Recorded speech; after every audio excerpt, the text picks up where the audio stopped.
Welcome to Democracy Now!, democracynow.org, the Quarantine Report. I'm Amy Goodman. In a major ruling, the Supreme Court struck down a restrictive abortion law in Louisiana that would have left the state with just one abortion clinic. In a 5-4 vote, Chief Justice John Roberts joined the liberal justices, giving a major victory to the reproductive rights movement. The 2014 Louisiana law required doctors who perform abortions to have admitting privileges at a hospital within 30 miles of their clinic. Such privileges are often impossible for abortion providers to obtain due to anti-choice sentiment or because they don't admit enough patients to meet hospital minimums. In his decision, Roberts indicated he sided with the liberal justices solely out of respect to court precedent.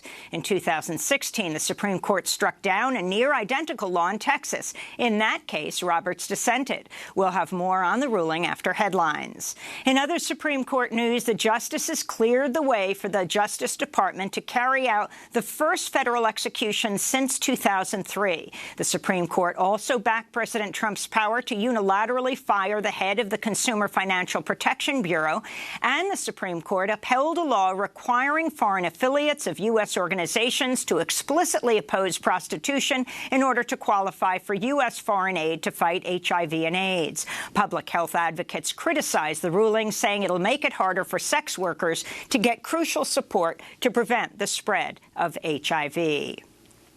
More states around the country are imposing new measures and rolling back their reopening as coronavirus cases continue to surge. The governors of Oregon and Kansas are mandating face masks for residents. Jacksonville, Florida, which will host August Republican National Convention, also said it'll make face coverings mandatory. Trump moved the RNC from North Carolina over Governor Roy Cooper's refusal to allow for a packed arena during the pandemic. 7 cities in Texas say they will impose orders mandating face masks. Meanwhile, hospitals in Texas report a dire situation as cases surge. This is Dr. Peter Hotez, who says Houston is a race to the bottom alongside Phoenix and a few other cities. We're seeing this massive relapse, this resurgence, and it's happening in all the major metro areas of Texas, and it's very alarming. The rate of acceleration is extreme.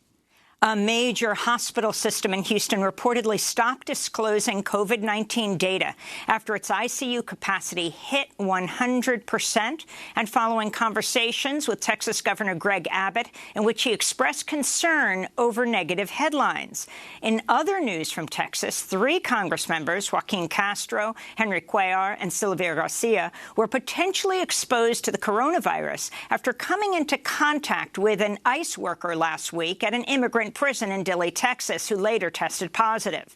In California, where COVID-19 cases surged by 45% over the past week and a record 8,000 new daily cases were reported Monday, Governor Gavin Newsom said over 1,000 prisoners at San Quentin have now tested positive, nearly a third of all prisoners. You can go to our website at democracynow.org to hear our conversation with San Quentin advocate. Meanwhile, beaches in Los Angeles, as well as several Florida counties, will be closed for 4th of July weekend. The World Health Organization is warning the worst is yet to come as countries across the globe are experiencing new spikes, with some putting the brakes on reopening. We all want this to be over. We all want to get on with our lives. But the hard reality is this is not even close to being over. Although many countries have made some progress globally, the pandemic is actually speeding up. Scientists in China are reporting a strain of flu virus found in pigs has become more infectious to humans.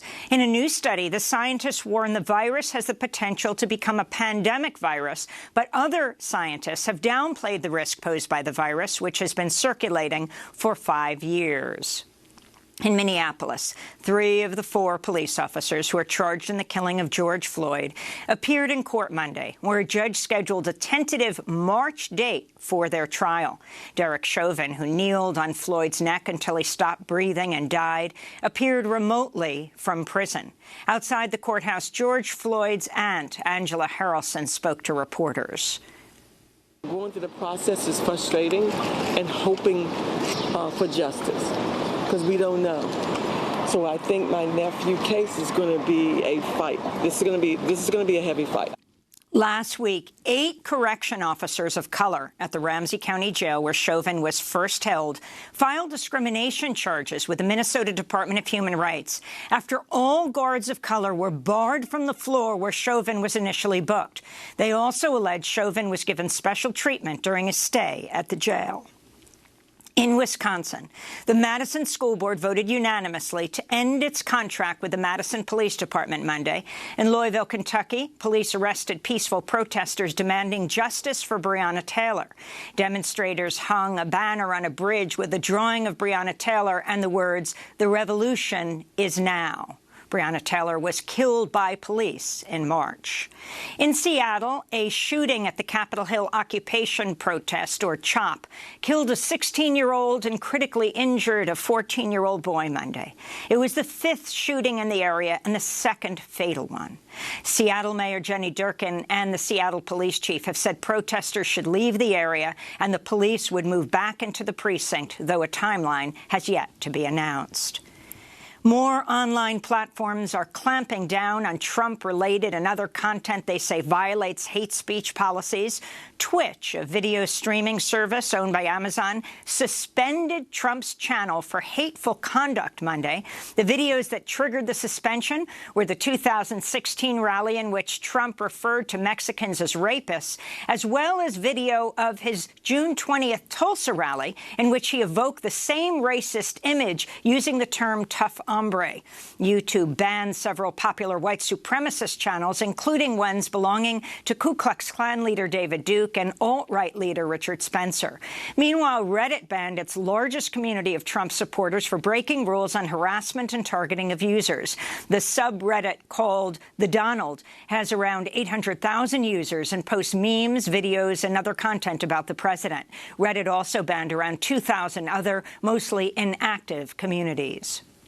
On Monday, President Trump retweeted a video from St. Louis, Missouri, showing a middle-aged white couple pointing guns at Black Lives Matter protesters who marched in front of their million-dollar mansion on the way to the governor's mansion. The couple, who have been identified as Mark and Patricia McCloskey, are both lawyers. He was armed with an AR-15-style rifle. She had a semi-automatic pistol. The St. Louis Circuit Attorney is now investigating whether the couple broke any laws. The protesters were marching to the home of the St. Louis mayor, Lyda Crewson, who is under fire for publicly reading out loud the names and addresses of protesters who are calling for the police to be defunded during a live video briefing. The mayor has since apologized for the move and deleted the Facebook video.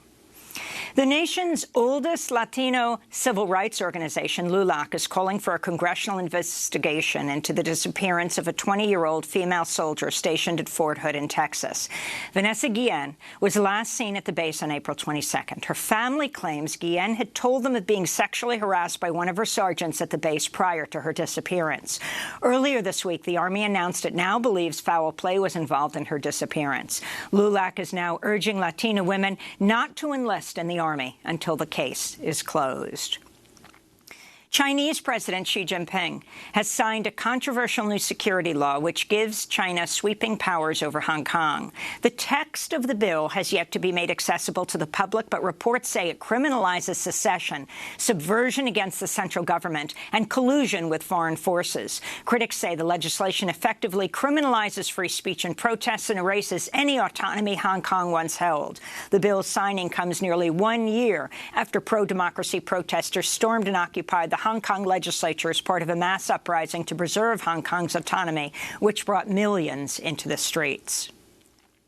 A new report by the Associated Press says China is guilty of demographic genocide in Xinjiang by forcing Uyghur Muslims and other minority populations to undergo forced sterilizations, abortions, and various types of birth control.